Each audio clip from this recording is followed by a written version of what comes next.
Olá, minhas amigas e meus amigos. Primeiro abraço de hoje vai para Belém.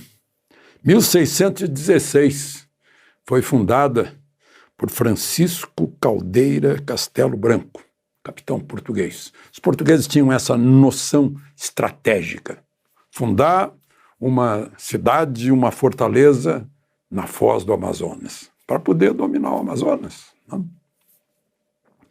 407 anos. Belém do Teatro da Paz, maravilhoso. Museu Goeldi, o Ver-o-Peso, Ciro de Nazaré. Município de Belém, para quem não sabe, 65% dele é a ilha. Se não me engano, são 42 ilhas. Então, 35% que é terra firme, continente. E o segundo abraço vai para os baianos de Todos os Santos. Começou a lavagem, que é uma data móvel. Esse ano é 12 de janeiro. Lavagem do Senhor do Bonfim começa lá na Conceição da Praia, depois o pessoal vai por 8 quilômetros até a Basílica do Senhor do Bonfim, de 1754. É um bom exercício hoje a gente pensar que está na hora de jogar água fria na cabeça e lavar bem para tirar todas aquelas ideias que a gente não consegue abrir. 180 graus, 360 graus. Não adianta a gente só se fixar num norte que a gente acaba viciado pela bússola. Vamos lá então, tem muito assunto hoje. Não esqueça de se inscrever e ao final de deixar o seu gostei ou não gostei.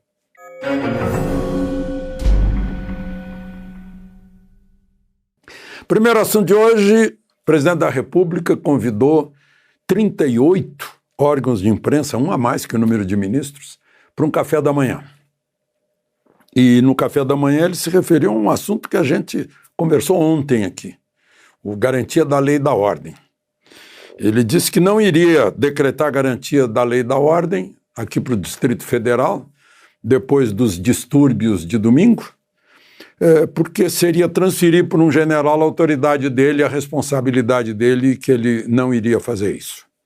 Aí ele aproveitou para dizer, eu anotei aqui, porque são palavras que têm que ser repetidas tal como ele as pronunciou, né? As Forças Armadas não são poder moderador como pensam que são. Elas têm um papel definido na Constituição, que é a defesa do povo, da soberania contra conflitos externos. Isso é isso que eu quero que elas façam bem feito. Palavras do presidente da República para 38 jornalistas que lá estavam. Depois ele comentou que sobre o acampamento lá na frente do Exército, disse que só se gritava golpe, golpe, golpe, né? Porque intervenção militar é golpe, né? E que tinha muita gente ligada aos militares que estavam lá dentro, segundo ele, né? E que, por isso, no domingo, muita gente foi conivente com as invasões, que a porta do palácio não foi forçada, não foi quebrada, alguém abriu, né?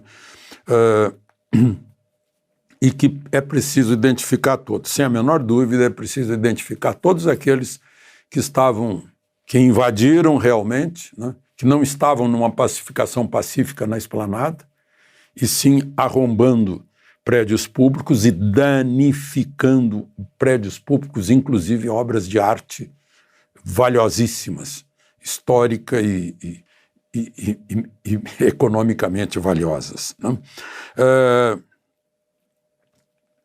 Ele disse que o ministro da Defesa, José Múcio, fica porque é da confiança dele, chegou a fazer uma brincadeira dizendo que se fosse demitir ministro que erra, teria a maior rotatividade de emprego na esplanada, né? Está reconhecendo aí aquilo que a gente falou, em 11 dias, 11 atrapalhadas, né? E reclamou que ainda vai ter que ficar no hotel durante algum tempo, porque não está em condições de habitar no Alvorada nem na residência do Torto. Foi isso que os jornalistas que lá estavam relataram. Bom, a propósito de manifestações, né, eu vi que teriam convocado manifestações para hoje, e ontem à noite houve queima de pneus interrompendo a marginal Tietê, em São Paulo. A polícia de São Paulo agiu imediatamente e o governador Tarcísio de Freitas disse que havia se reunido previamente com a polícia militar, com a polícia civil, para que agisse prontamente diante desses bloqueios. Aliás, hoje o Supremo confirmou decisão monocrática do ministro Alexandre de Moraes de proibir manifestações que interrompam vias públicas no país. Bom, vamos ao assunto seguinte. Eu falei em Supremo decidir hoje. A decisão do Supremo de ontem, que eu mencionei aqui, confirmando outra decisão de Alexandre de Moraes, que foi o afastamento do governador do Distrito Federal e a prisão do ex-ministro da Justiça, Anderson Torres, foi confirmada no Supremo. Eu falei para vocês que já tinha maioria, mas ficou em 9-2. Aí certamente vocês vão... Quem são os dois? Os dois votos derrotados, os dois divergentes. Exatamente os dois que foram indicados por Bolsonaro. O André Mendonça e o Nunes Marques. Aí eu fui ver por quê. O André Mendonça disse que foi sem Procuradoria-Geral da República, né? Foi por iniciativa de um juiz, coisa que não existe, né? Sem investigação, que seria necessária para apontar um motivo para tirá-lo, que foi desnecessária, né? E lembrou que o governador recém fora reeleito pelo voto popular, vontade do povo, em primeiro turno. E, segundo eu vi no Correio Brasiliense, o voto de Nunes Marques fala na Lei 13.260, anotem aí os que tiverem curiosidade, a Lei 13.260 de 2016, que é uma lei sancionada pela presidente Dilma. Diz o Correio Brasiliense que não consta crime, atos antidemocráticos, né, que precisa de haver dolo, ou seja, intenção, porque o governador foi afastado, digamos, por omissão, suposta omissão, né, mas que tem que haver, para caracterizar como terrorismo, que o motivo seja xenofobia, discriminação ou preconceito por raça, cor, etnia e religião. Aí, claro, eu fui procurar, fui lá no Palácio do Planalto, né, no site do Planalto, para procurar a lei. A lei que é assinada pela presidente Dilma, sancionada pela presidente Dilma, define o que é terrorismo. É o artigo 2º da lei. O terrorismo consiste na prática por um ou mais indivíduos dos atos previstos neste artigo, por razões de xenofobia, discriminação ou preconceito de raça, cor, etnia e religião, quando cometidos com a finalidade de provocar terror social ou generalizado, expondo a perigo pessoa, patrimônio, a paz pública ou a incolumidade pública. Tem razão o Nunes Marques. E aí, no parágrafo 1º do artigo 2º, classifica o que são atos de terrorismo. Usar ou ameaçar, usar, transportar, guardar, portar ou trazer consigo explosivos, gases tóxicos, venenos, conteúdos biológicos, químicos, nucleares ou outros meios capazes de causar dano ou promover destruição em massa. E sabotar o funcionamento ou apoderar-se com violência, grave ameaça à pessoa ou servindo-se de mecanismos cibernéticos do controle total ou parcial, ainda que de modo temporário, de meio de comunicação ou de transporte, de portos, aeroportos, estações ferroviárias ou rodoviárias, hospitais, casas de saúde, escolas, estádios esportivos, instalações públicas ou locais onde funcionam serviços públicos essenciais, instalações de geração ou transmissão de energia, instalações militares, instalações de exploração, refino e processamento de petróleo e gás e instituições bancárias e sua rede de atendimento. Depois, atentar contra a vida ou integridade física de pessoas. E aí, no segundo parágrafo, o disposto nesse artigo não se aplica à conduta individual ou coletiva de pessoas em manifestações políticas, movimentos sociais, sindicais, religiosos, de classe ou de categoria profissional, direcionados por propósitos sociais ou reivindicatórios, visando a contestar, criticar, protestar ou apoiar, com o objetivo de defender direitos, garantias e liberdades constitucionais, sem prejuízo da tipificação penal contida em lei. Então, pelo que a gente lê, pode enquadrar, eu tenho chamado de vandalismo, né, destruição de patrimônio público, invasão de prédio, atentado contra prédios e tal. Agora, terrorismo, parece que Nunes Marques tem razão. Bom, vamos em frente. Agora eu queria fazer o balanço dos presos. Né? São 1.159 presos, o balanço atualizado, né? Entre homens e mulheres, que estão em presídio para homens e presídio para mulheres. 684 detidos idosos, doentes, mães de crianças, vão responder em liberdade por terrorismo, associação criminosa, atentado contra a democracia, golpe de Estado, perseguição e incitação ao crime. 1.843 foram detidos na Academia Nacional de Polícia Federal. 209 já haviam sido presos direto lá no presídio. Houve 433 atendimentos de saúde, 33 hospitalizados e nenhuma morte. Né? Eu estou vendo aí, está cheio de fake news aí falando em morte. Nenhuma. Né?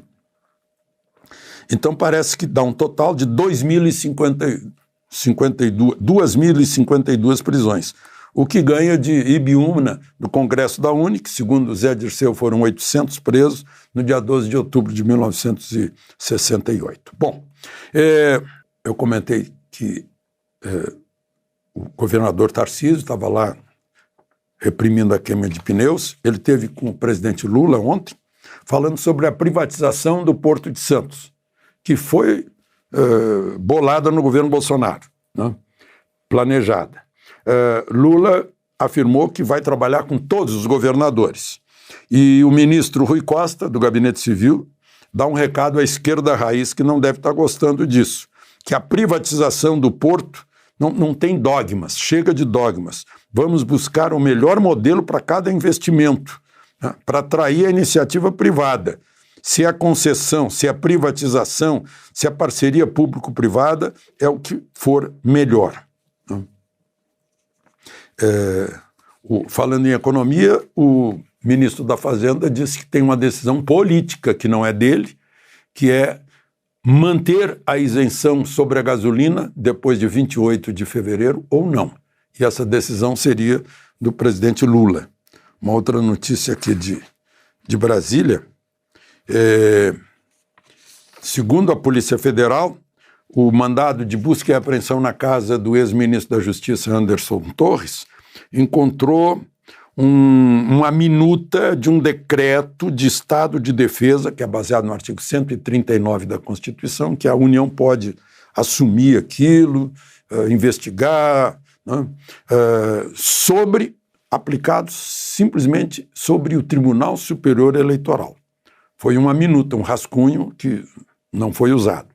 É bom a gente lembrar que uma coisa dessas tem que ser aprovada pelo Congresso dentro de 10 dias. Né? Talvez depois desse encontro aqui, o presidente Bolsonaro está em dúvida se volta ou não volta. Né? Aí fica... É um problema. Estava nas mãos de Anderson, que está voltando para o Brasil e certamente vai ter que se pronunciar sobre isso. Bom, eu queria encerrar, eu comecei falando em prisão. Tem a moça aí que matou pai e mãe e agora está em liberdade, regime aberto. A Suzanne von Richthofen, o pessoal me critica quando eu pronuncio bem alemão, né? Susanne von Richthofen.